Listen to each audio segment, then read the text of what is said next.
Di masa kelam sejarah Inggris, saat gereja dan kerajaan saling mencengkeram kekuasaan, muncul seorang wanita yang mengaku mendapat wahyu dari Tuhan.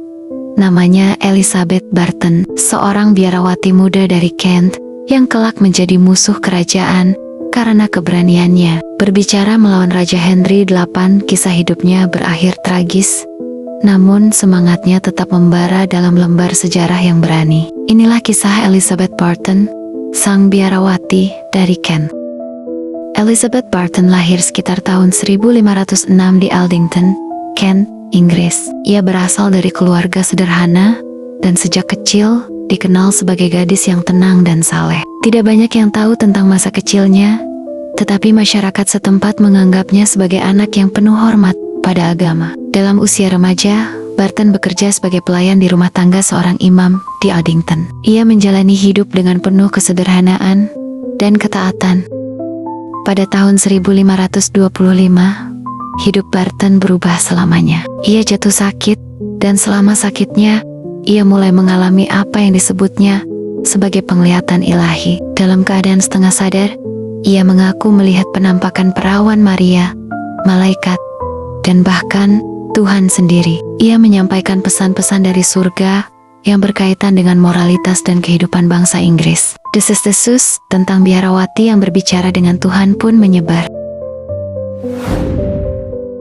Ketika kabar penglihatan Barton menyebar, para imam Katolik mulai memperhatikannya. Salah satu yang mendukungnya adalah Richard Masters, seorang imam yang menjadi penasihat spiritualnya. Barton kemudian dimasukkan ke biara St. Sepulchre di Canterbury. Di sana, ia menjalani kehidupan sebagai biarawati. Meskipun secara teknis ia tidak mengambil kaul resmi, namun posisinya semakin kuat karena banyak yang percaya bahwa ia adalah utusan Tuhan.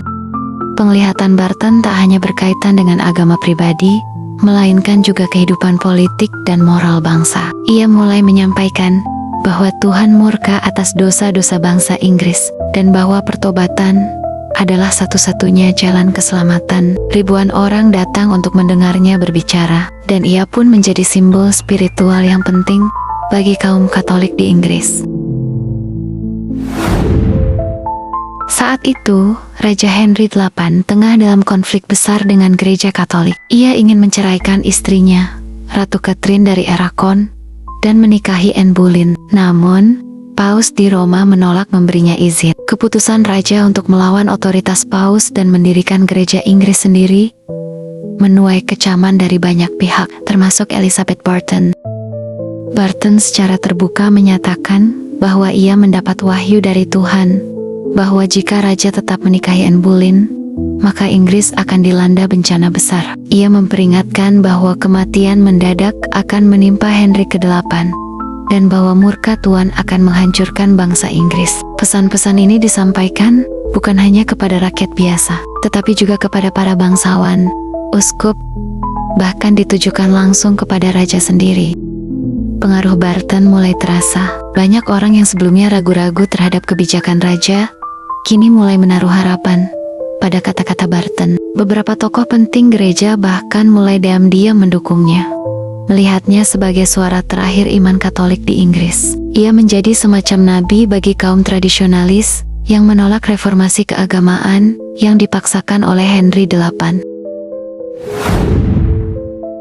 Namun, semakin besar pengaruh Barton, semakin besar pula ancaman yang dirasakannya dari pihak kerajaan. Henry VIII, yang sangat sensitif terhadap siapapun yang menentang otoritasnya, mulai melihat Barton bukan hanya sebagai tokoh agama, tapi sebagai ancaman politik yang nyata.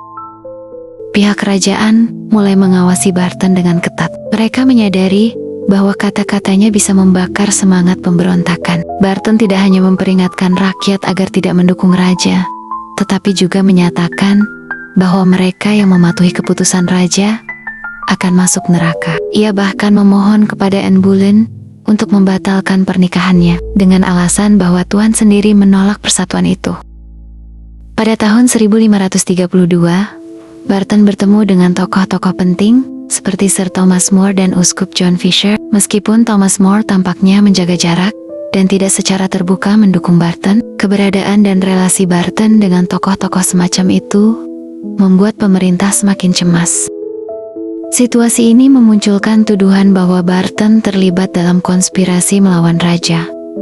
Pemerintah menuduh bahwa Barton bersama para pendukungnya merencanakan untuk menggulingkan kekuasaan Henry VIII. Barton dituduh menyebarkan berita bohong dan menabur benih pemberontakan. Ia ditangkap bersama beberapa imam dan biarawan yang dikenal mendukungnya, termasuk Richard Masters dan Edward Booking, seorang biarawan dari Canterbury yang sangat dekat dengannya. Pada tahun 1533, Barton dan para pendukungnya secara resmi ditangkap dan dibawa ke Menara London. Interogasi yang mereka alami sangat intens. Beberapa catatan menyebutkan bahwa Barton sempat ditekan secara psikologis untuk mengakui bahwa penglihatannya hanyalah hasil dari imajinasi atau manipulasi orang lain. Ia dipaksa untuk menyangkal bahwa wahyu yang disampaikannya benar-benar datang dari Tuhan. Namun Barton tetap teguh pada pendiriannya. Ia mengatakan bahwa segala sesuatu yang ia sampaikan berasal dari wahyu ilahi, bukan dari dirinya sendiri atau rekayasa pihak lain. Bahkan di bawah tekanan, ia tidak mengingkari keyakinannya. Akan tetapi, demi menunjukkan kekuasaan mutlak kerajaan atas gereja dan rakyat, Henry VIII memutuskan untuk menjadikan Barton sebagai contoh. Ia ingin memperlihatkan bahwa siapapun yang menentang keputusannya akan menghadapi hukuman yang berat, bahkan bila orang itu dianggap suci oleh rakyat. Pada akhir 1533, Barton dipaksa tampil di depan umum dan membuat pengakuan. Di hadapan banyak orang, ia menyatakan bahwa penglihatan dan wahyu yang selama ini ia sampaikan hanyalah hayalan. Namun banyak sejarawan percaya bahwa pengakuan ini bukan berasal dari dirinya, melainkan dipaksakan oleh tekanan dari pihak kerajaan. Ia berdiri di hadapan mimbar di St. Paul's Cross di London dan menyampaikan kata-kata yang telah ditulis untuknya. Raja pun memerintahkan agar nama Barton dijelekkan di mata publik. Buku-buku kecil disebarkan yang menuduh Barton sebagai wanita penipu, bahkan menyebutnya kerasukan setan. Tujuannya adalah untuk menghancurkan reputasinya dan menghapus simpati rakyat terhadap dirinya. Namun, meski telah dihina dan dipermalukan, semangat Barton tidak runtuh. Dalam surat-surat rahasia dan kesaksian beberapa orang yang dekat dengannya, disebutkan bahwa Barton tetap percaya bahwa ia telah menjalankan misi Tuhan dan bahwa penderitaannya adalah bentuk pengorbanan demi iman. Tanggal 20 April tahun 1534 menjadi hari kelam dalam sejarah Inggris. Elizabeth Barton bersama 5 orang lainnya yang dianggap terlibat dalam konspirasi dijatuhi hukuman mati. Mereka akan digantung di Tyburn, London, sebuah tempat eksekusi yang terkenal kejam. Sebelum dieksekusi, Barton diberi kesempatan terakhir untuk menyampaikan kata-kata penutup. Ia dengan tenang berkata bahwa ia tidak pernah berniat melawan raja, tetapi hanya menyampaikan kebenaran yang dipercayainya berasal dari Tuhan. Ia memohon ampun atas segala kesalahan yang mungkin ia perbuat, tetapi tidak pernah menyangkal keyakinannya bahwa pernikahan Raja Henry VIII adalah kesalahan besar di mata Tuhan. Tubuh Barton digantung hingga mati di hadapan kerumunan yang hening. Setelah eksekusi, kepalanya dipancangkan di atas jembatan London, sebuah perlakuan yang sangat tidak lazim untuk wanita pada masa itu. Bahkan Raja Henry memerintahkan perlakuan khusus ini untuk mempermalukan dan memperingatkan siapapun yang berani menentang kekuasaannya.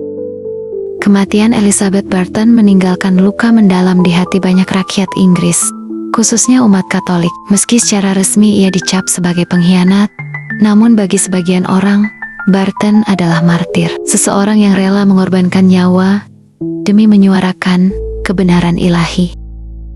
Setelah kematiannya, Barton menjadi simbol perlawanan spiritual terhadap penindasan kekuasaan. Kaum Katolik mengingatnya sebagai Maid of Kent yang berani berdiri sendirian melawan tirani. Meskipun Gereja Katolik Roma tidak secara resmi mengangkatnya sebagai santo atau santa, tetapi dalam berbagai catatan sejarah, ia dikenang dengan hormat dan kekaguman. Seiring waktu, banyak sejarawan dan penulis mulai melihat kembali kisah Barton dengan lebih objektif. Mereka tidak lagi hanya melihatnya sebagai alat politik, atau wanita histeris, tetapi sebagai individu yang dengan tulus percaya pada panggilan spiritualnya. Dalam banyak interpretasi modern, Elizabeth Barton adalah wanita luar biasa yang berani berbicara dalam masa ketika perempuan nyaris tidak punya suara sama sekali. Sampai jumpa lagi di kisah selanjutnya.